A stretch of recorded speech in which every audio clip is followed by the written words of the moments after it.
السلام علیکم دوستو، کیسے آپ سب؟ امید کرتا ہوں کہ ٹھیک ہوں گے۔ دوستو آج آپ کو ایک اچھی خبر سے آگاہ کرتا چلوں کہ بحرین نے پاکستان اور 3 دیگر ممالک کے لیے سفری پابندیوں میں نرمی کرتے ہوئے ان کو ریڈ لسٹ سے نکال دیا ہے اور اس کا اطلاق 3 ستمبر 2021 سے ہوگا۔ عرب نیوز کے مطابق منگل کو بحرین کی سرکاری نیوز ایجنسی نے کہا ہے کہ ریڈ لسٹ سے نکالے جانے والے باقی ممالک میں انڈیا، پاناما اور ڈومینیکن ریپبلک شامل ہیں۔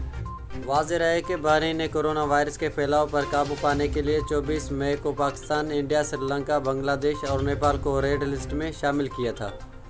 نیوز ایجنسی کے مطابق نیشنل ٹاسک فورس کی اجازت کے بعد سول ایویشن افیئرز نے گورنمنٹ ایگزیکٹو کمیٹی کی ہدایت کو سامنے رکھتے ہوئے بحرین کے سفر کے لیے ریڈ لسٹ کو اپ ڈیٹ کیا ہے۔ بیان کے مطابق ریڈ لسٹ سے ہٹائے گئے ممالک کے ان مسافروں کے لیے آمد سے پہلے PCR ٹیسٹ کی ضرورت نہیں ہے جن کی ویکسینیشن سرٹیفکیٹ کو تسلیم کیا گیا ہے۔ تاہم مسافروں کو بحرین آمد پر اور ملک میں داخل ہونے کے بعد 5ویں اور 10ویں روز PCR ٹیسٹ کروانا ہوگا۔ السلام علیکم ورحمۃ اللہ وبرکاتہ۔